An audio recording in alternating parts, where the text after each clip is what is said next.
Assalamualaikum Sobat Horor Syahdu. Sebelum cerita dimulai, jangan lupa tekan tombol subscribe, like, dan komen. Supaya channel ini terus berkembang, dan jangan lupa bersolawat di kolom komentar. Agar kelak kita semua mendapat syafaat Nabi Muhammad Shallallahu Alaihi Wasallam. Shallallahu ala Muhammad Shallallahu Alaihi Wasallam. Malam itu, aku menyaksikan sendiri hal yang tidak seharusnya aku lihat. Di dapur warung nasi Padang tempatku bekerja, ada rahasia kelam yang membuat tubuhku gemetar. Bukan cuma suara tangisan yang keluar dari dalam panci, tapi juga sebuah perjanjian mengerikan yang mengikat semua pegawainya. Dan yang paling menakutkan, aku sendiri ternyata sudah terjebak di dalamnya. Mari kita lanjut ke ceritanya. Nama saya Raka, umur saya baru 21 tahun, dan sekitar 2 tahun lalu saya pernah bekerja di sebuah warung nasi Padang yang cukup terkenal di pinggiran kota. Warungnya selalu ramai, entah pagi, siang, atau malam. Anehnya, rasa masakannya biasa saja, bahkan menurut saya kadang terlalu asin. Tapi tetap saja banyak orang yang rela antre panjang. Saya masuk bekerja karena diajak sepupu saya. Katanya, gajinya lumayan, meski jam kerjanya panjang. Awalnya saya tidak berpikir macam-macam, sampai suatu malam. Setelah warung tutup, saya diminta membantu pemilik warung menyiapkan bumbu untuk besok pagi. Saya masih ingat jelas, waktu itu sekitar jam 12 malam. Dapur sudah sepi, hanya ada saya, pemilik warung, yang biasa saya panggil Uni, dan satu orang pegawai senior. Saya lihat Uni membawa sebuah kantong plastik hitam. Dia bilang itu bahan tambahan khusus untuk gulai esok hari. Saat plastik itu dibuka, saya kaget setengah mati. Di dalamnya ada beberapa potong pakaian dalam wanita, lusuh, berbau aneh, bercampur dengan rempah-rempah.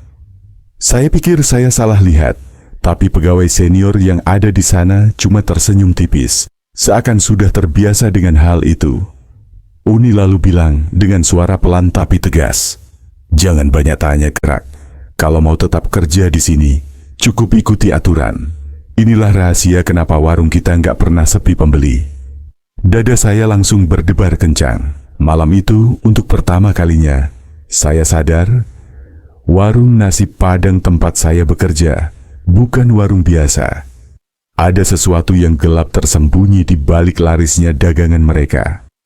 Dan sejak malam itu, hidup saya nggak pernah sama lagi.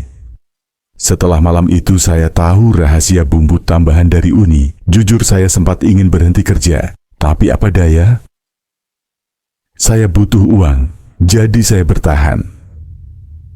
Beberapa hari kemudian, tepatnya di malam Jumat, warung sudah seharusnya tutup jam 10. Tapi entah kenapa, malam itu Uni memerintahkan saya untuk tetap berjaga, karena katanya masih ada langganan khusus yang akan datang. Sekitar jam 11 lewat, seorang pria tua masuk. Wajahnya pucat, rambutnya tipis beruban, dan matanya seperti cekung ke dalam. Yang bikin saya merinding, pria itu langsung pesan nasi Padang dengan gulai yang bumbunya saya tahu sudah dicampur sesuatu. Saya perhatikan, cara dia makan bukan seperti orang normal.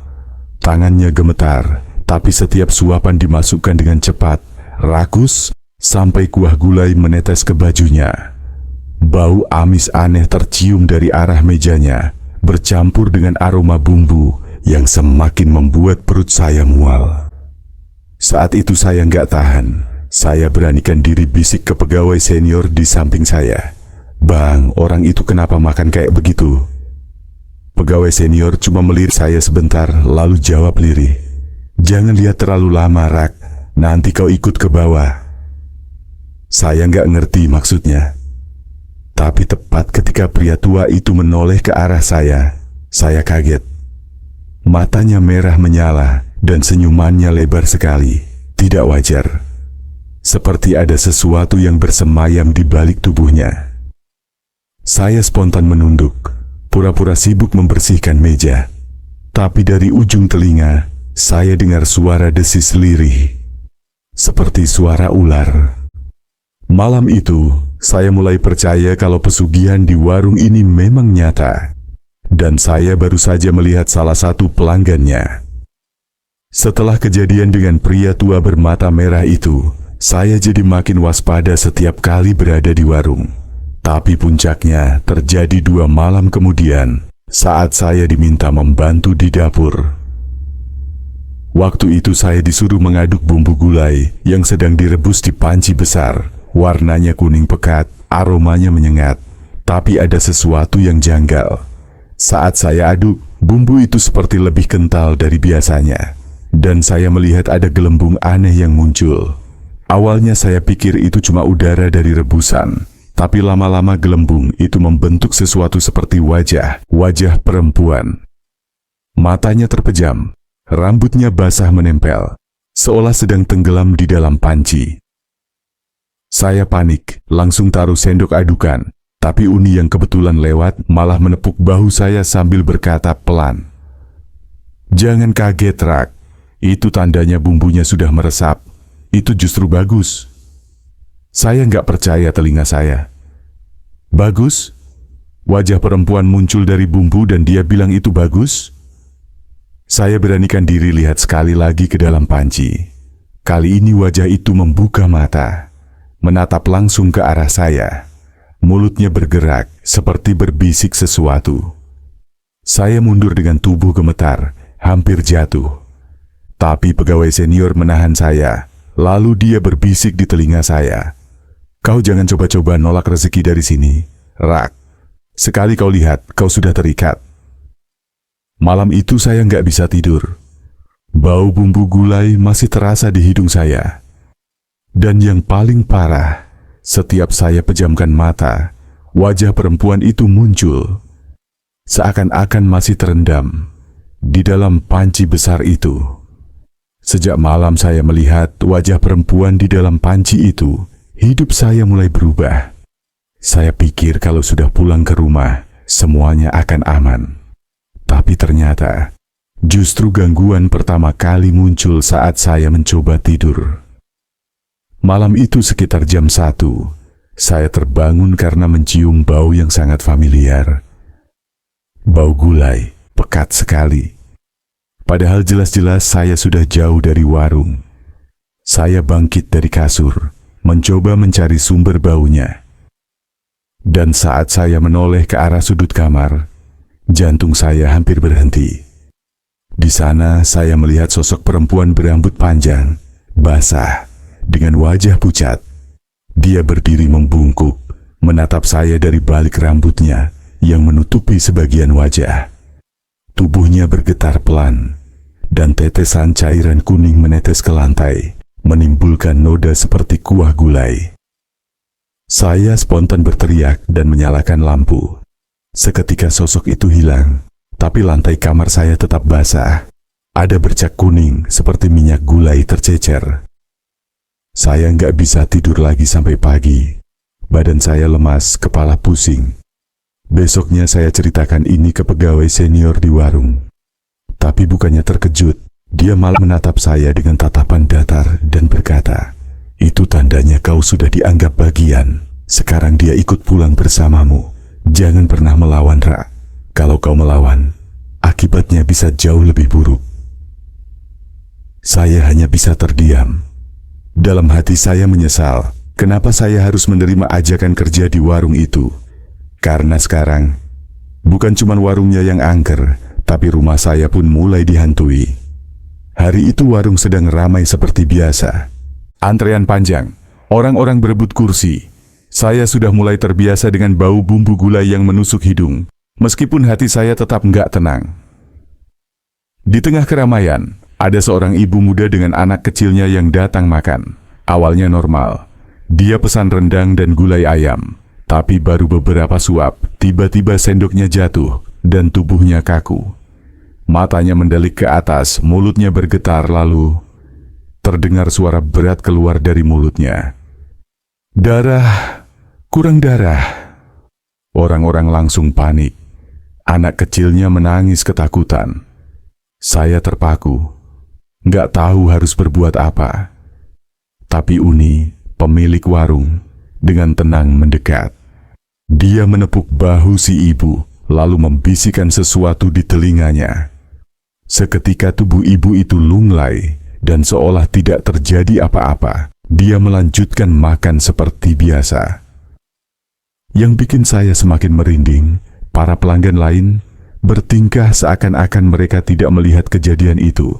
Mereka tetap makan, tetap ngobrol, seakan ibu tadi tidak sempat kerasukan di depan semua orang. Saya beranikan diri bertanya pada pegawai senior setelah kejadian itu. Dia hanya tersenyum tipis dan berkata, kadang ada pelanggan yang nggak kuat menahan energi dari makanan ini.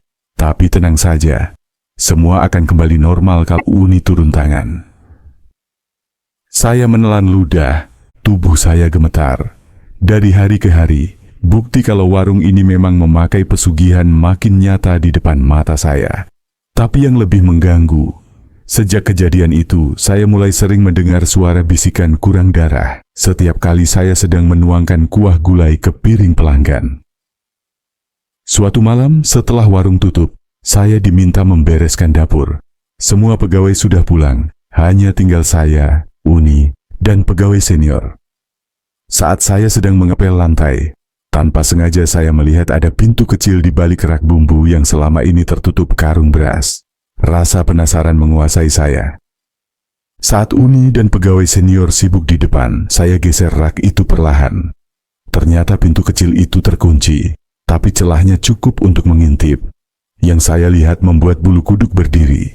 Di dalam ruangan gelap itu ada sesajen, kepala ayam, bunga 7 rupa, dan mangkuk besar berisi cairan kuning keruh. Di sampingnya tergantung beberapa pakaian dalam wanita yang sama persis seperti yang pernah saya lihat dimasukkan ke dalam bumbu gulai. Saya hampir tersedak napas sendiri, buru-buru menutup celah pintu. Tapi naas, saat saya menoleh, Uni sudah berdiri tepat di belakang saya. Wajahnya datar, matanya tajam menusuk. Kau sudah lihat ya? Suaranya pelan, tapi bikin jantung saya serasa berhenti. Saya hanya bisa menggeleng cepat, mencoba berbohong. Tapi Uni tersenyum tipis, lalu berbisik di telinga saya. Kalau kau sudah lihat, berarti kau sudah ikut masuk dalam perjanjian ini. Malam itu, saya pulang dengan langkah gemetar. Di kepala saya hanya ada satu pertanyaan. Perjanjian macam apa yang sebenarnya dilakukan di balik dapur warung nasi Padang ini?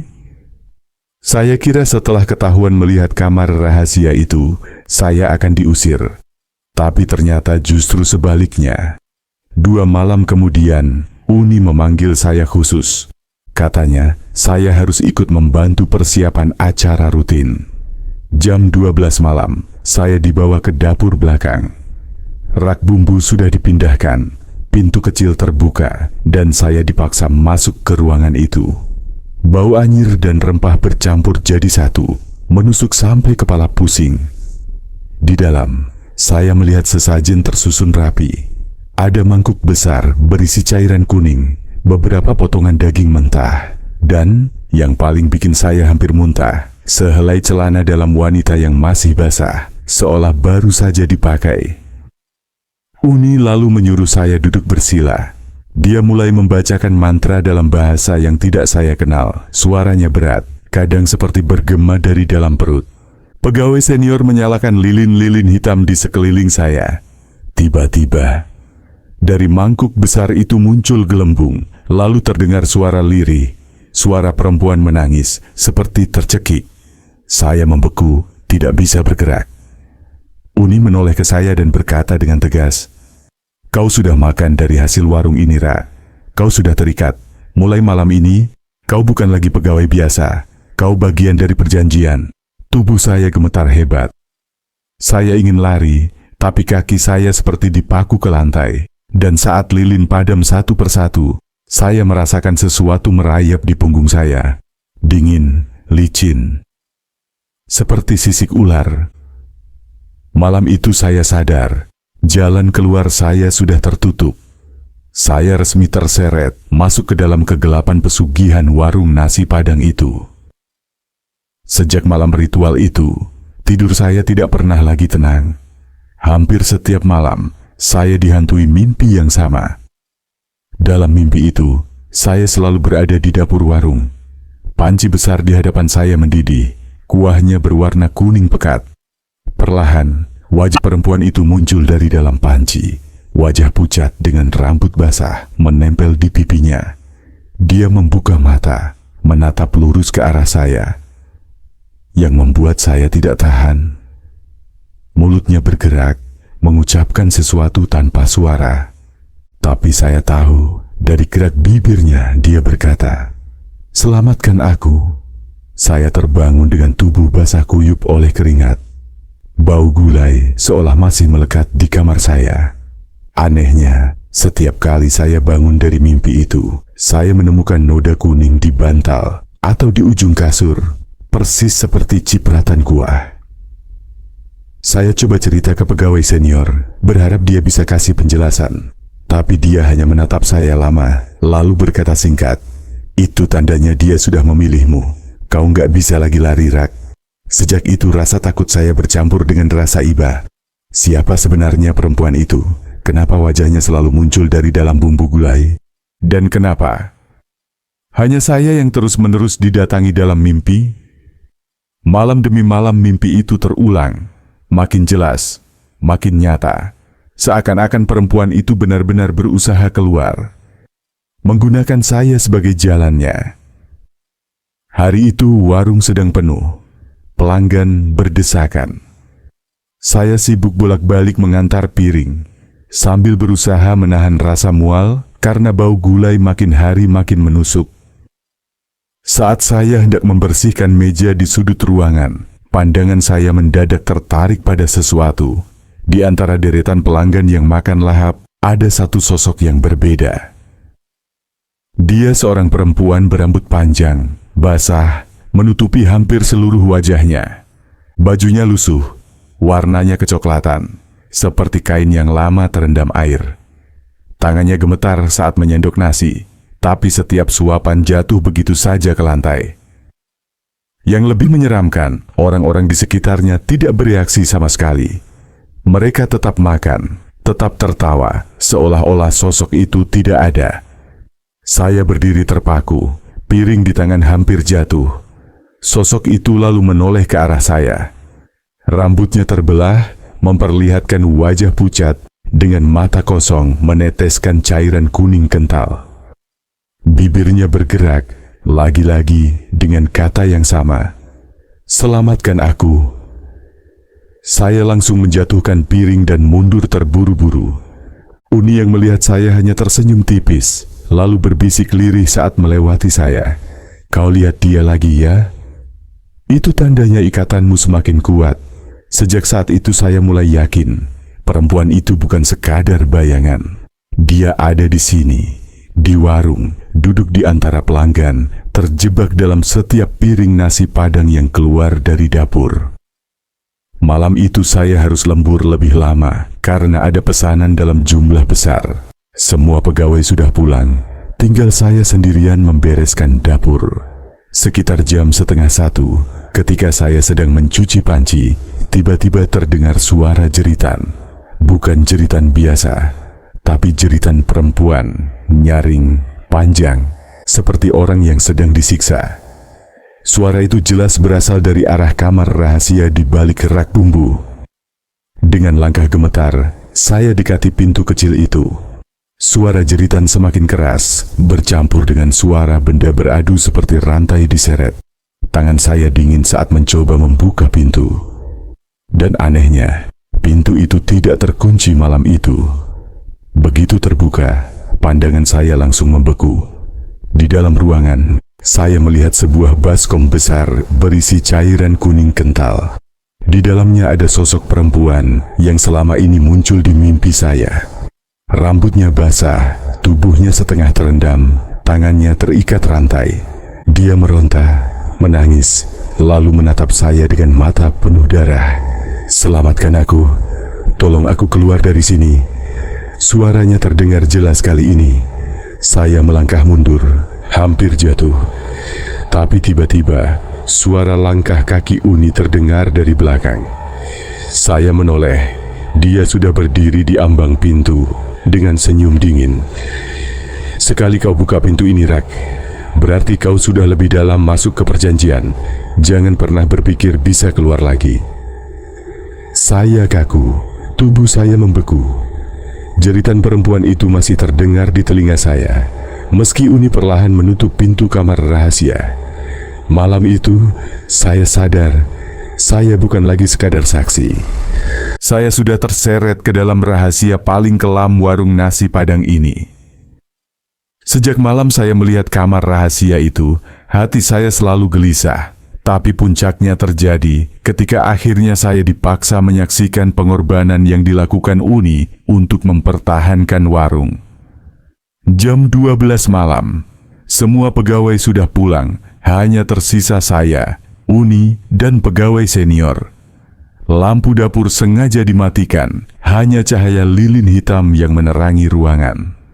Di tengah, sudah ada sebuah baskom besar berisi cairan kuning kental. Bumbu yang katanya inti dari gulai warung ini. Uni membawa sebuah kotak kecil berlapis kain merah. Dari dalamnya, ia mengeluarkan sehelai pakaian dalam wanita, masih lembab, berbau amis dan anyir. Dengan wajah tenang, Uni merendam benda itu ke dalam baskom bumbu, sambil membaca mantra yang tidak saya pahami. Tak lama kemudian, udara di dapur berubah dingin. Lilin bergetar dan saya mendengar suara lirih perempuan menangis. Suara itu terdengar jelas, tapi entah dari mana asalnya. Pegawai senior menunduk, tidak berani menatap. Uni menoleh ke saya dan berkata pelan, "Inilah pengorbanan nyata, Ra. Setiap kali ini dilakukan, warung kita akan tetap ramai, rezeki akan tetap mengalir." Saya gemetar, mulut saya kaku tak bisa menjawab. Di mata saya, itu bukan lagi sekadar bumbu, melainkan wadah kutukan. Dan sejak malam itu, setiap kali saya mencium aroma gulai dari dapur, yang saya dengar selalu suara tangisan samar perempuan yang terperangkap di dalamnya. Setelah menyaksikan sendiri ritual pengorbanan itu, saya tidak sanggup lagi bertahan. Malam itu juga, saya putuskan untuk kabur, meninggalkan pekerjaan di warung nasi Padang itu selamanya. Sekitar jam 2 dini hari, saya berkemas diam-diam. Uang gaji saya biarkan, saya hanya ingin selamat. Tapi baru beberapa langkah keluar rumah kos, saya merasakan sesuatu aneh. Jalanan yang biasanya ramai oleh suara motor dan anjing liar. Malam itu sunyi total. Saya terus berjalan, tapi semakin lama, arah jalan terasa tidak berubah. Gang sempit, rumah-rumah gelap, seolah saya berjalan di tempat yang sama berulang-ulang. Keringat saya dingin, dada sesak. Tiba-tiba, dari ujung gang, saya melihat warung nasi Padang itu. Padahal jelas-jelas saya sudah berjalan jauh. Lampunya menyala redup, pintu terbuka sedikit, seperti sedang menunggu saya. Saya panik, berbalik arah dan berlari. Tapi kemanapun saya berlari, selalu kembali ke titik yang sama, warung itu. Sampai akhirnya, saya mendengar suara lirih, suara Uni, tapi entah dari mana asalnya. "Rak, kau pikir bisa kabur?" Sekali masuk ke sini, jalan keluar sudah tertutup. Telinga saya berdenging, tubuh saya gemetar hebat. Saya jatuh tersungkur, menutup telinga. Tapi suara itu makin keras, bercampur dengan suara perempuan menangis. Suara yang sama dari dalam panci. Malam itu saya sadar, pesugihan ini tidak hanya mengikat warung, tapi juga semua orang yang pernah menyentuh rahasianya, termasuk saya. Sejak malam saya gagal kabur itu, hidup saya berubah total. Saya tidak lagi merasa sebagai diri saya sendiri. Setiap hari bekerja di warung terasa seperti mimpi buruk yang terus berulang. Semakin lama, Suara tangisan perempuan dari dalam panci makin jelas. Kadang saat saya menuang kuah gulai ke piring pelanggan, saya bisa mendengar bisikan itu di telinga saya. Selamatkan aku, keluarkan aku dari sini. Tapi yang membuat saya benar-benar hancur adalah saat suatu malam, saya bercermin di kamar kos. Wajah saya masih sama, tapi mata saya ada lingkaran kuning samar, persis warna kuah gulai itu. Saya terkejut, mundur, tapi pantulan di cermin malah tersenyum kepada saya. Besoknya, Uni memanggil saya ke dapur, lalu berkata pelan, "Rak, kau sudah resmi jadi bagian dari perjanjian ini. Sekarang warung ini bukan hanya milikku. Kau juga sudah terikat. Ingat, tidak ada jalan keluar. Saya tidak tahu sampai kapan saya bisa bertahan. Mungkin suatu hari nanti saya akan hilang. Entah menjadi seperti pegawai senior yang wajahnya selalu kosong, atau mungkin saya akan jadi bagian dari suara-suara di dalam bumbu itu. Dan jika suatu saat kau mampir ke sebuah warung nasi Padang yang anehnya selalu ramai meski rasanya biasa saja, berhati-hatilah. Bisa jadi kuah gulai yang kau makan menyimpan tangisan seseorang yang tidak pernah bisa keluar. Karena saya sendiri sampai hari ini masih terjebak di dalamnya.